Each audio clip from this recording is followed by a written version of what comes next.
Ever wondered why a stubbed toe feels like a tragedy worthy of Shakespeare? Today we're unraveling the mystery of pain, the brain's not-so-funny punchline. Hey Brainiacs, and welcome to Brainwaves, the brain's pain squad. So where does pain party in the brain? Meet the pain squad, a team of brain areas that takes pain very seriously. First up, cortex, the drama critic. This is where the brain registers the pain's location and intensity. It's like the drama critic saying, "Oh, that hurt, and it's in the left pinky toe." The thalamus chronicles, the brain's central hub.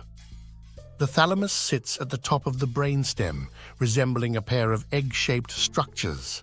It's like the brain's majestic crown. Think of it as the messenger that relays the pain signals.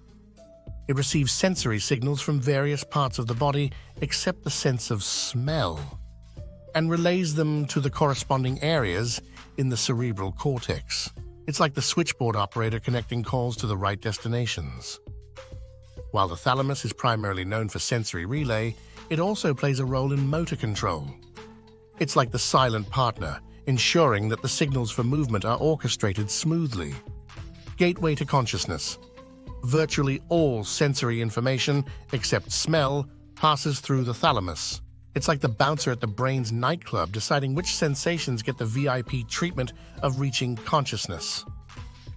Filtering and prioritizing. The thalamus filters and prioritizes sensory information, allowing the brain to focus on what's most relevant. It's like the brain's executive assistant, managing the influx of data to keep things organized. Understanding the thalamus is like unlocking the secret to how our sensory experiences are orchestrated in the brain's grand theater. Sleep regulation. The thalamus has a hand in the sleep-wake cycle. It's like the brain's timekeeper, helping regulate when it's time to be alert and when it's time to rest. Touch and temperature. When you touch something hot, the thalamus is responsible for transmitting that sensation to the brain, prompting a quick withdrawal. Vision relay, the visual information captured by the eyes, is sent to the thalamus before reaching the visual cortex for processing. It's like the thalamus is the first to preview the scenes before the brain's theater screens them. Segment 2. Why we feel pain. Why does the brain subject us to this comedy of pain? It's actually a superhero move. Protective role. Pain is like your brain's alarm system. If there's a threat, your brain screams, "Danger! Do something about it!" That stubbed toe? It's your brain saying, "Avoid sharp objects." Segment 3. Types of pain. Pain comes in different flavors.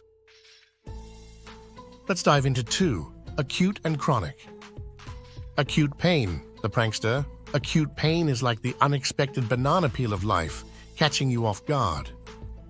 It's sharp, immediate, and your brain's way of yelling, "Look out!" Legoland mines. Stepping on a Lego is the classic acute pain experience. One minute, you're happily walking through your living room, the next, ouch, it's like your brain decided to introduce you to the fascinating world of pain in the most unexpected way. Kitchen encounters of the painful kind. Ever chop veggies and oops, there goes the fingertip? Acute pain. It's your brain saying, "Knife, not your friend." You know those moments when you accidentally hit your thumb with a hammer? It's like your body part had a run-in with a heavyweight boxer. Immediate, intense, and your brain's way of reminding you to watch where you're going.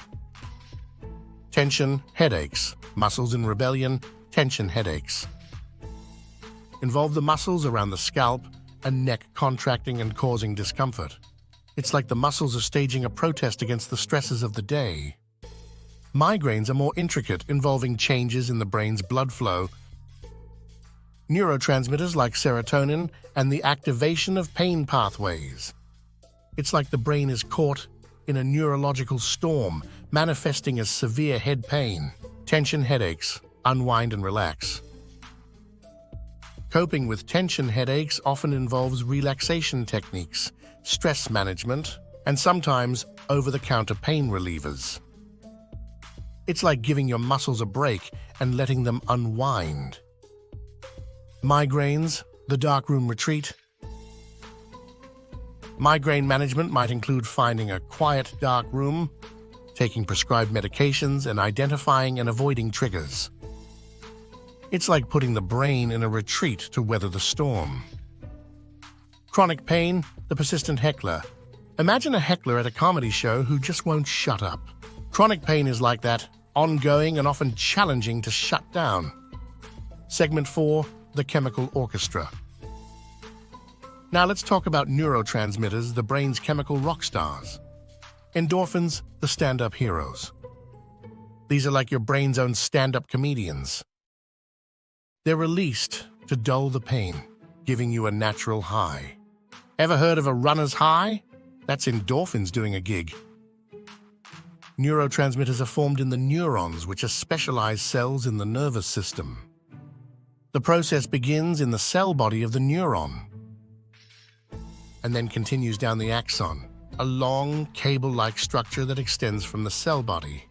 This is where various components, including proteins and enzymes, work together to produce neurotransmitters. Endorphins are neurotransmitters, and they're the brain's natural painkillers.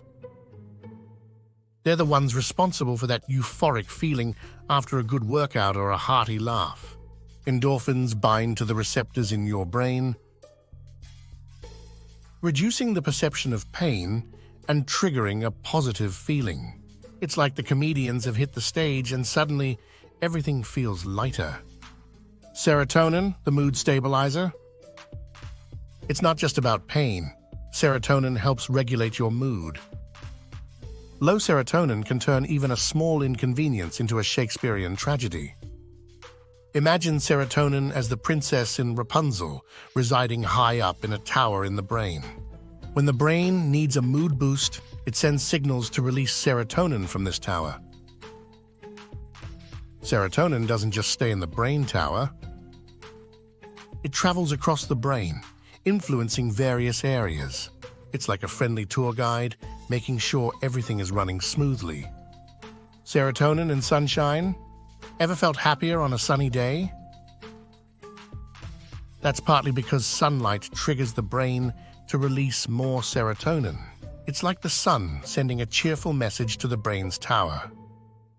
Comfort foods and serotonin. Certain foods, like chocolate and bananas, contain substances that can help the brain produce more serotonin. It's like treating your brain to a serotonin-boosting snack. Exercise and the serotonin symphony. Physical activity, especially aerobic exercise, is like a conductor for the serotonin orchestra. It signals the brain to release more serotonin, contributing to that post-workout bliss. Segment 5, phantom pain. Ever heard of phantom pain? It's like the brain playing a prank on itself. The ghostly ache. Phantom pain is like a lingering ghost in the nervous system. It occurs after the amputation of a body part, but the brain continues to perceive pain as if it's still there. The brain's rewiring trick. When a limb is amputated, the brain undergoes a process called neuroplasticity. It is when the brain is rewired to function in some way that differs from how it previously functioned. After losing a body part, the brain can rewire itself. But sometimes it gets confused and sends pain signals to a part that's no longer there. It's the brain saying, "Hey, remember that foot? It hurts." The neurons continue to fire, creating the illusion of pain or sensation. People might feel tingling, itching, or intense pain in a limb that no longer exists. It's like the brain sending messages to a phone that's no longer in service. Have you ever felt your phone vibrating in your pocket only to discover it's not even there? If you're used to having your phone in your pocket and you frequently experience notifications, your brain can become conditioned to anticipate the vibration. It's like your brain is playing a prank on you, sending a phantom notification. Coping with phantom pain involves various strategies, from medication to mirror therapy, where a mirror creates the illusion of the missing limb. It's like convincing the brain that the missing part is still there, but pain-free. As for the vibrating phone sensation, it's a harmless glitch in the brain's interpretation system. Acknowledging it and realizing there's no phone there is usually enough to reset the sensory wires. Understanding these phenomena is like decoding the secret language of the brain. It reminds us that our perception of reality is a delicate dance between sensory input and the brain's interpretation. Conclusion: the brain's comedy of pain. So the next time you stub your toe, remember, it's not just a toe. It's the brain's way of keeping you on your toes. Thanks for joining us on this journey inside the pain game. And don't forget to like, share, and subscribe for more brainy insights. Until next time, keep laughing even when it hurts.